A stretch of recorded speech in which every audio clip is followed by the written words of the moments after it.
Scientifically speaking, we're sharing the view. From labs to clinics, breakthrough shining through.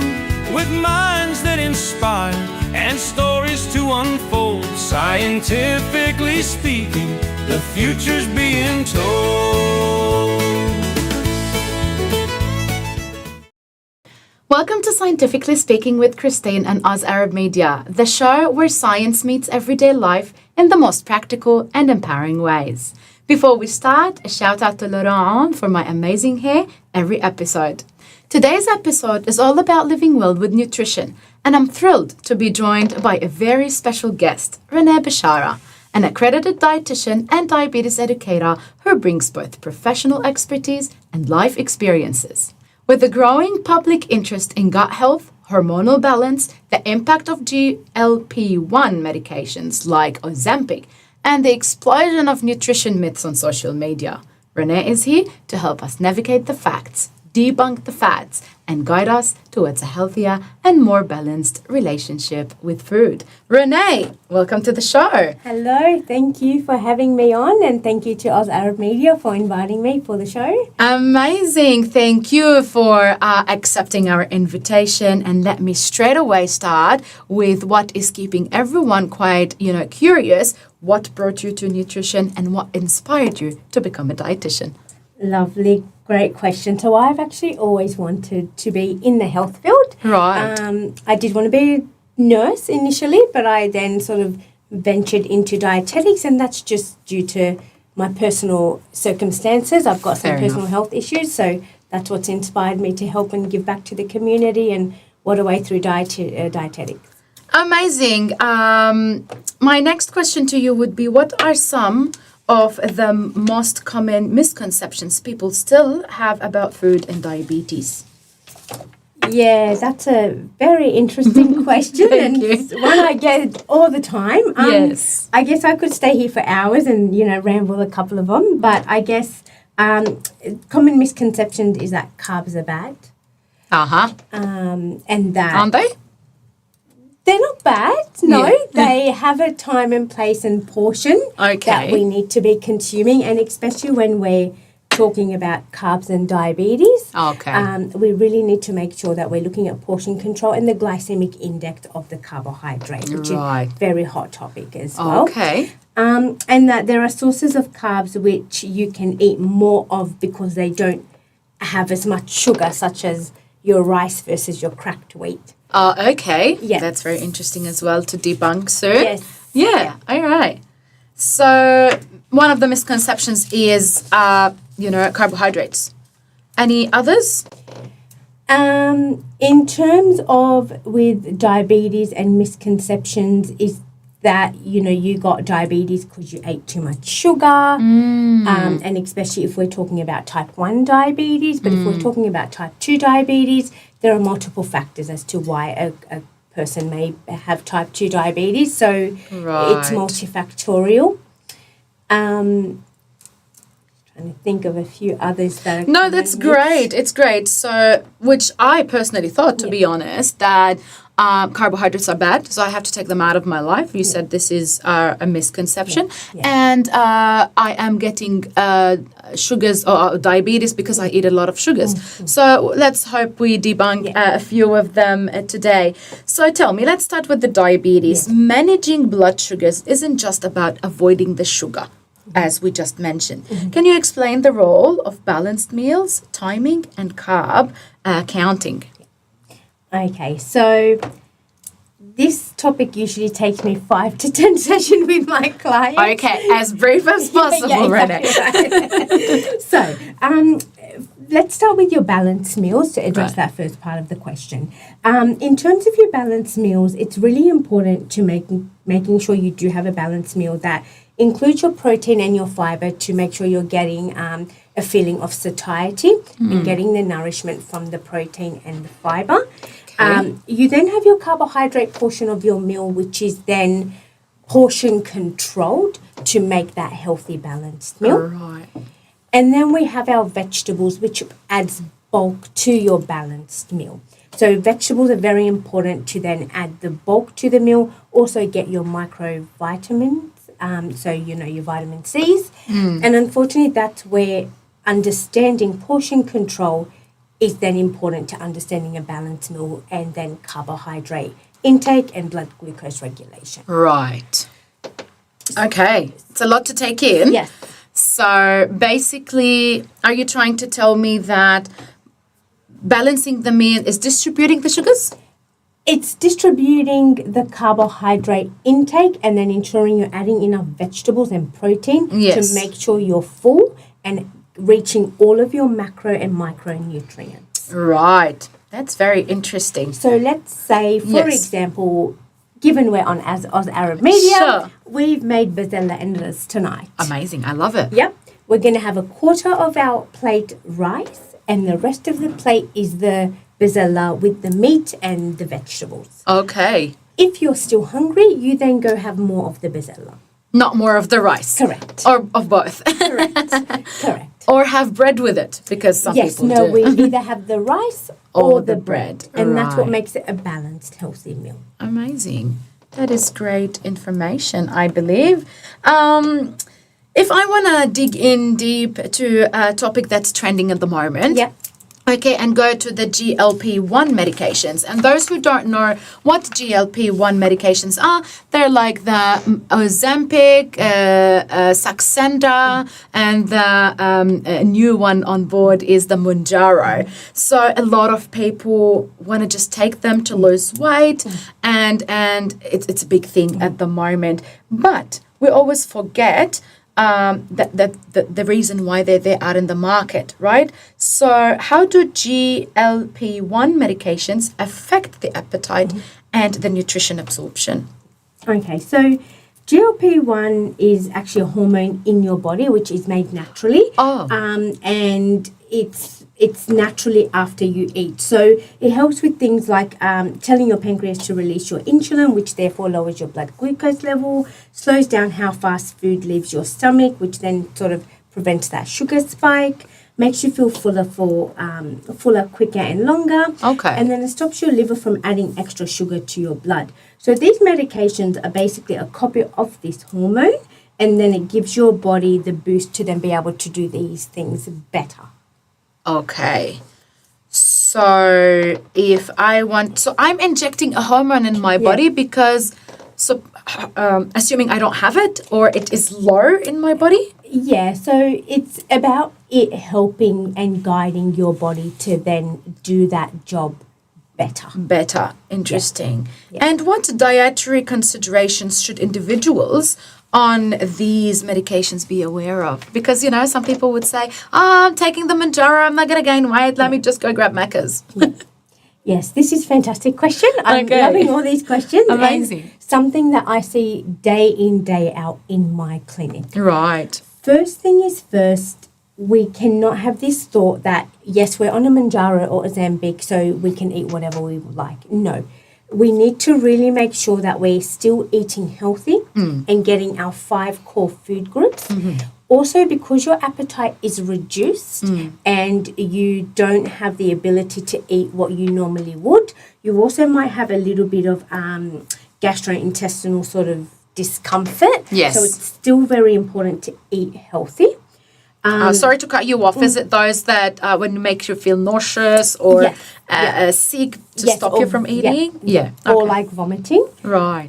So we really need to make sure that we are still eating our protein, our vegetables, portion controlling of your carbohydrates in hope to then be able to establish a healthy routine in the future.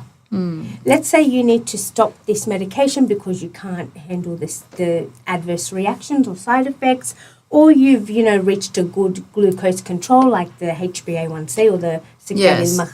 Okay. or your weight.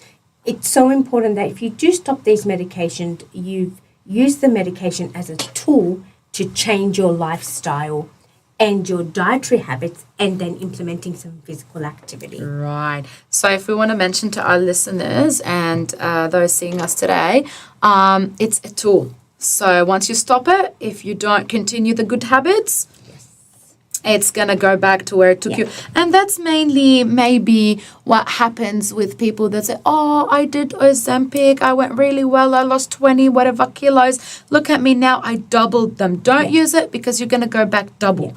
So is that because they didn't continue the healthy habits, right? Yeah, so it's because what happens is once you stop the GLP-1 medications, it's something a little bit deeper, but the food noise becomes very loud. So then a lot of my patients, unfortunately, start getting all of these cravings and the portions then just increase, and that's why the weight then comes back on more than what they had or more than what their weight was before. I can hear you very well because I think I have this food noise, you call it. That's an interesting one to say.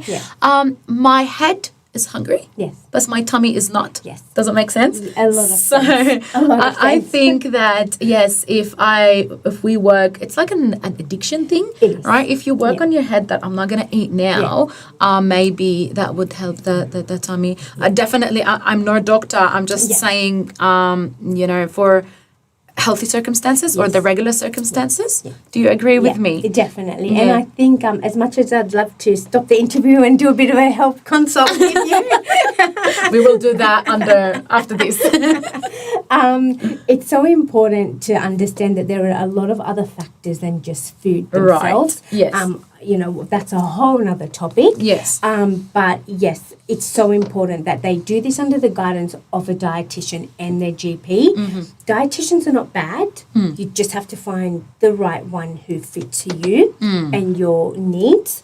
And it's really about, ensuring that you're doing these medications using it as a tool rather than anything else. Very interesting. To wrap up talking about the GLP-1 medications, because we've got a lot to dig in today, are there specific nutrients that become more critical when using the GLP-1 therapies? Yeah, so back to my point about if you are using these medications, because your appetite is reduced and sometimes some people get side effects, such as diarrhea or vomiting. Nutrients that are compromised are typically things like your protein, because you can't get enough of it, so you might become a bit protein deficient, which can then have other symptoms such as, being weak or lethargic or losing a bit of muscle mass. Also your iron and your B12 as well. Your calcium, and that can also be very detrimental in the older population if they have osteoporosis or osteopenia. And also vitamin B12, which we typically get from our animal products, which again, when we're looking at these medications, our appetite reduced, so we don't get these vitamins and minerals in the sort of instant phase and then the long-term deficiencies. Amazing. Although I promised this was the last question, but I'm sure now the listeners in their heads are saying, Christine, you did not ask if I can take the Ozempic or the Mounjaro. Is everyone eligible to take them? Yes. So, no, you'd have to speak to your GP about that. And from what I understand at this point in time is that you are recommended those if you are of type 2 diabetes, a medical condition. So you'd always have to speak to your GP, and everyone's got health circumstances which may not allow them to then take that. So if you are someone who suffers from reflux or nausea, might not be appropriate for you.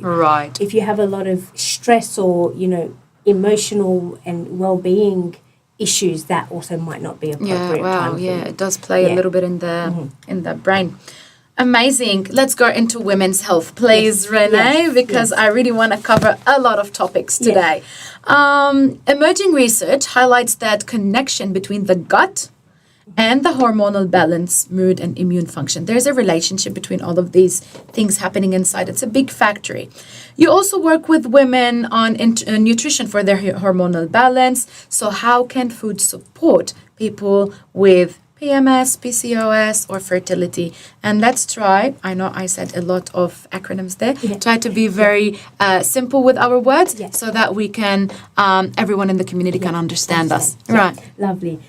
So in terms of nutrition and women's health, that's a very emerging area in dietetics. And it's really about making sure that we are eating our core food groups to make sure we're feeling energized, make sure that we are feeling at our best. So, for example, foods that can support women during, PMS or PCOS or, period regulation is ensuring that they have things like enough iron. So that's your first step, because if you're low in iron, you're going to be irritable, you're going to be tired, you're going to be fatigued, generally speaking. And it's very common that you're losing iron at this time in your month. So PMS is the pre-menstrual symptoms that you get, maybe the cravings or things like that, just to clarify. And the PCOS is the polycystic ovarian syndrome. Correct. Amazing. So iron is the main thing at the moment. So we've got iron, and then we've got things like magnesium and B vitamins, which have been linked to assisting with these mood changes with the week before, so during PMS, and then omega-3s to help reduce inflammation, because the menstrual cycle is an inflammatory process. It is. So making sure that we have, anti-inflammatory foods such as omega-3s and your zincs as well, or zinc-based foods. Where do we find them, if you don't mind me asking, so to your make it easier? omega-3s, you find them in things like your oily fish, your flax seeds, and some of your oils. So not chocolate. No. People are asking. No. It's not with chocolate Dark for PMS. Chocolate provides magnesium, which is also a bit of a, muscle. We've got something there. Relaxant. Exactly right. But portion control as always. Amazing. And then just in regards to polycystic ovarian syndrome, that has to do with cysts on the ovaries. And again, that could be influenced from multiple factors. So it could be genetic, could be weight. Could be other Many factors. Things, yes. Main sort of thing for nutrition support there, again, is eating as healthy as possible and trying in terms of weight loss. If you're doing all of that, it's not going to harm your body. So it's always important to make sure we are eating well as our bare basic. It's not going to waste. Even if we're not seeing any immediate changes in our body, it's going to help with our long-term health. Amazing. Many women,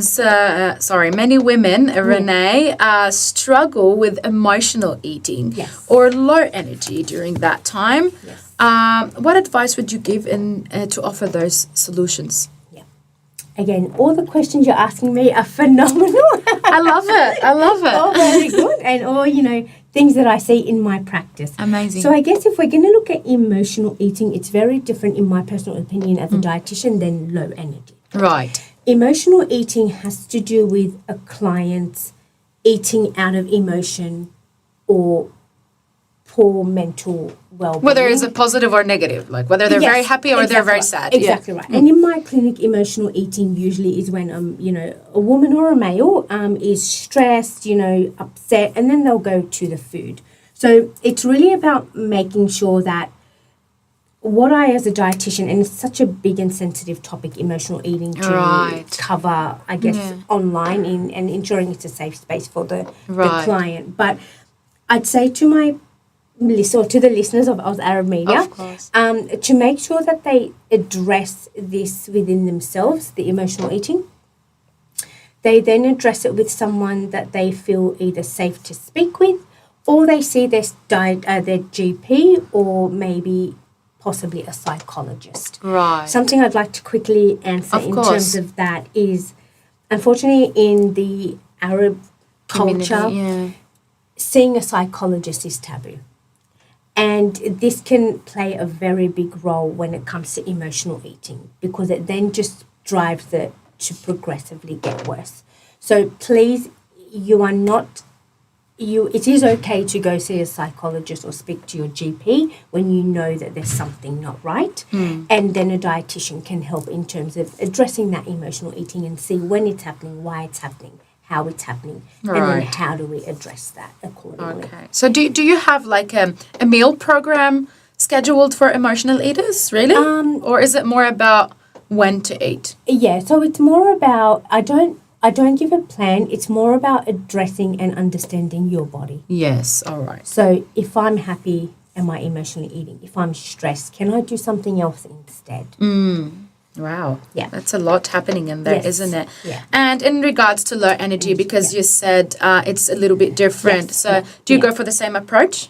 So low energy is more about finding out the medical issue if there is one, and then we look at. So for example, always I'd recommend to go to your GP and get a blood test. Right. So you might have low iron. You might not be sleeping well. You might be dehydrated. You might be not moving enough. You might be constipated. Your periods may be late. So the low energy is just about addressing, is there a medical issue first? And then if not, then is it, a stress response Amazing. as a result. In regards to, during the women's life cycle, if I can say, is there a connection between hormonal changes and gut health or cravings? Because we always throw the excuse there. Yes. All right. I'll address the cravings part of it. Yeah. So our hormones, especially with the women, it's our body's chemical messenger. So it tells our body what to do and when to do it. Hormonal changes can then be imbalanced, and then we develop different signs and symptoms. So your signs during your hormonal imbalance is different than mine. Yeah. It's very individualized. A week before your period, known as the luteal phase, we generally feel off, and that's because the progesterone and estrogen are sort of interplaying. Yeah. And then they sort of affect the way our metabolism works. Right. Research also states that our body actually requires about 100 to 200 calories extra the week before our period. Yes, that was my next question. Yes. Go ahead. Yeah. So we then translate this extra energy requirement into cravings. Right. What we then need to do is then say, okay, well, we do have these cravings, but how can we address them in a healthy manner if possible? Yes. Allow yourself that one junk food or two junk food, that's fine, or, unhealthy eating, but not, really... Just go full on. Exactly. Exactly, Yes. right? Also, you've got your other sort of hormones, so your ghrelin and your leptin, which are also hormones affected during sort of this menstrual cycle period. Right. And then that sort of plays a bit of a I'm full but I'm hungry. And Yes. then that can also play with the cravings as well. That is great information to know as a female. I'll just have a quick question off script. Do we really gain weight, or do we throw the excuse there that, during the period I gain a kilo to up to 5, some people say. Yeah. Is it really true? Yeah, so it is because it's an inflammatory process. You also retain water, Right. and it is your body sort of retaining that fluid. Yes, so we can gain up to a kilo or 2, but everyone's a little bit different.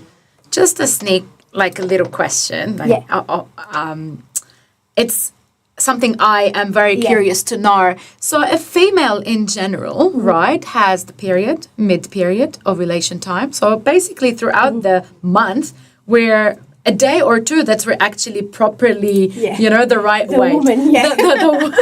Sorry, men. But when is the right time to actually weigh ourselves to get the right number, if you know what I mean? Yes. So I believe there is a week in our sort of, 28 to 32 day Right. cycle that we are our true self. It would be sort of within the 2 weeks after your period. Right. However, I always say to weigh yourself on a daily basis at the same time.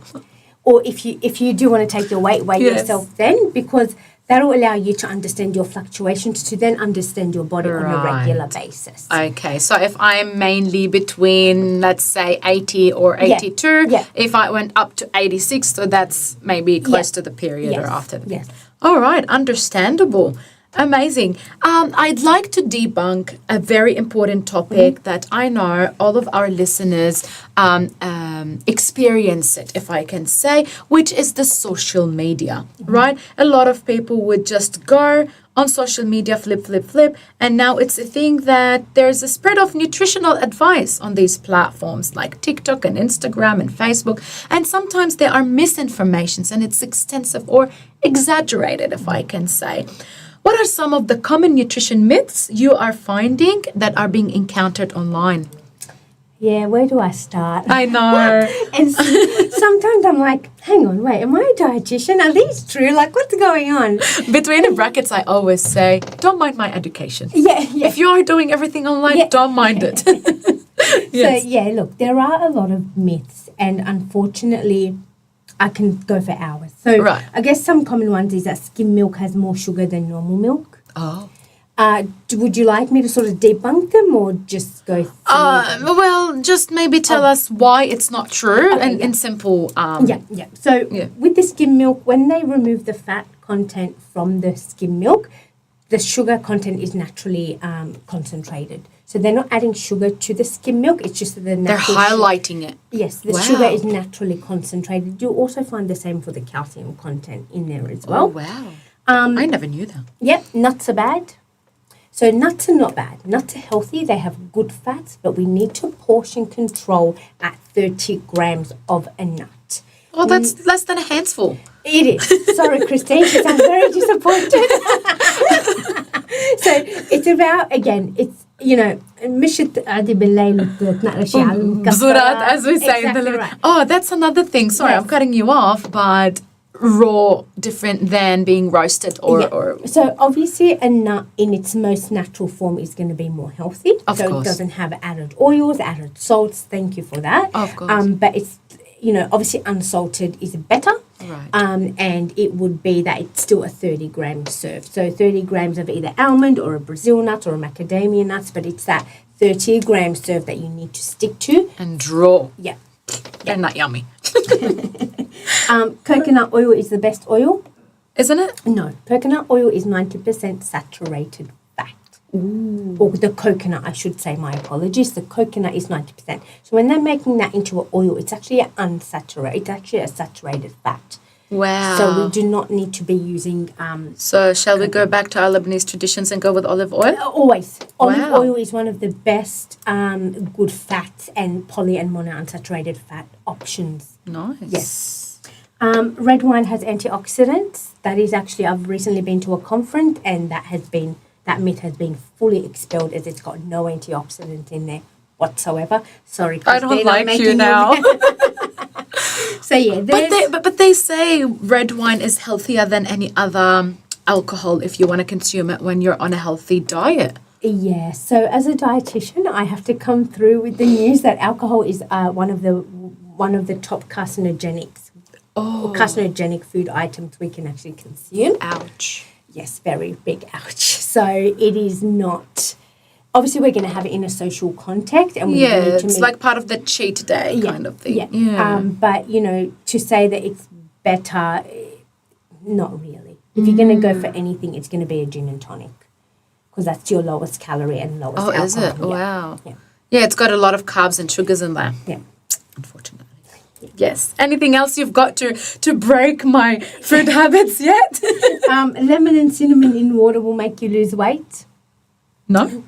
No. So again, I say to my patients, it's pretty funny. I like to, involve my patients in the humor of life. Of course. Please go try it for me and come back and let me know how you went.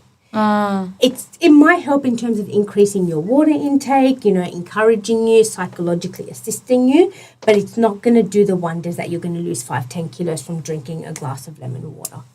So telling our listeners that Yes. all these green drinks and yellow drinks and whatever drinks on social media is a myth. So your vegetable drinks are okay, but having the lemon in the water with the cinnamon at fasting is not going to then miraculously make you lose the weight that people think it does. Okay. Yes.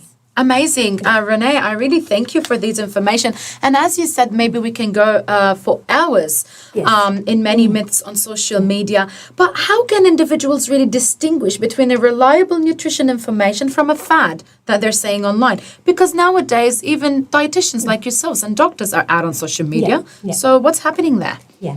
So I guess in terms of distinguishing, it's really about making sure that you're researching the person you're watching. Right. What's their background? What's their education background? And then also making sure that you are going to trusted websites. So is this person actually a dietitian or a GP? Or using trusted websites like your New South Wales Health Department websites.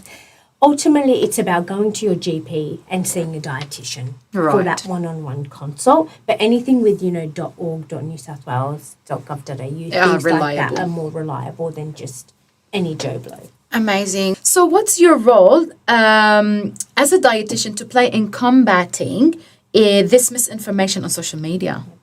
So as a dietitian in Australia, we are accredited as a university degree, and we also have to keep 30 hours of continued professional development to remain accredited practicing dietitian. Right. So how we sort of play a role is then by making sure that we are getting the most scientific evidence-based up-to-date, Right. and then delivering that to our clients. Right. Also, as I said, to remain an accredited practicing dietitian, to then sort of work through the Medicare scheme, the Department of Veterans Affairs and Health Funds, we need to stay accredited, so then we sort of are always up to date with the latest scientific research. So let's say you are being the right messenger between the government, the rights and wrongs, and the community. Yes. That is amazing, and we thank you for that because it's much needed in countries like Australia. If I want to ask a little bit about the future of nutrition, advancements in personalized nutrition are paving the way, right? So I'm expecting to have a personalized treatment. How does genetic testing inform personalized nutrition strategies? Yeah, so this question, I feel like you were with me a couple of months ago when I was at a conference. You know, I'll tell you why, because a lot of people nowadays, diet nowadays is different. You can go do this test and they tell you what you do, what you don't do. So I'm like, is it for real? Yeah. So genetic testing is or what we call in nutrigenomics, is a very new field in the dietetics market in Australia. Right. Not many dietitians are able to do it because it requires extra education. Right. So genetic testing is a new and emerging field in dietetics, and I was at a conference a couple of months ago, and they sort of told us about this new method of individualized and personalized nutrition. So what it is, it's about understanding how specific nutrients and dietary patterns interact with our genetic makeup, therefore affecting our gene expression, metabolism, and overall health outcomes. So it is a thing. It is. Wow. Yes, it's nutrigenomics. So let's say, I'm trying to be simplifying things for our listeners. Yeah. If I say, well, chicken is healthy, but for me, I can't eat it because it's really, doing something with my genes. Wow. Yes, correct. Exactly right. And there's been, at the conference I was at, there was actually a person who I believe had really bad psoriasis, and it really improved significantly after they'd done the genetic choosing testing the right and food the for nutrition them. relationship. Yes, Wow. yes. So I say watch this space, and as I said, I look forward to providing this as a service in the future. Oh, amazing. Yeah. That was my next question. Yes. Like, where, how, what do I do? Where do I go to know? Yeah. So it would be something in your clinics. Yes, Amazing. in the That's, future. Yes. Stay Yes. tuned. Yes. Amazing. Let me go to my next question then. But the benefits and limitations of personalized nutrition, right? It is benefiting because I am maybe limiting, but what's the limitations of it? So, look, while I would love to address this question, I can't because there's not enough research here in Australia to provide you, and I don't have any anecdotal client. Right. Off the top of my head, just to speculate, the limitations would be that it would be it's a detailed assessment, and you need to come to a lot of sessions. Right. It would be pretty costly. Yes. As well. Since it's new as well, maybe I won't be under the Medicare scheme. Yes, exactly. Okay. Right. And then also it'd be about if the client can actually adhere to those changes. Ah. Yes. So it's, are you able to follow through with maybe not eating X, Y, and Z? So quality of life as well. Off script, Renee, do you think this personalized treatment has been there out in the world before Australia? Because I've been hearing, especially, where as Lebanese, there's new test, there's this new something. Did it take time to come to us? Has it been there for a while, or is it brand new? Yeah. Look, I believe it's been in the works, but I think it's in the works worldwide. Oh, okay. So it's just a thing now. Yes. Yes. Amazing. Renee, I need to take you to another perspective of nutrition. What is your personal reflection on some of the information that's getting out there, regardless if it's online or not? There's a lot of people nowadays, I'm vegan, I'm vegetarian, I don't want gluten, whatever, gluten-free, dairy-free. So what is your take on popular trends, if I can say? Are they always necessary? So I guess if we look at trends, no, they're not always necessary. Right. And if we're going to look at gluten-free and dairy-free, Right. that is a very individualized recommendation from a dietitian to a client. So if you want to be gluten-free, it's about understanding who needs to be gluten-free. So people with celiac disease, if you've got a gluten intolerance, or if you just really can't handle gluten, generally speaking.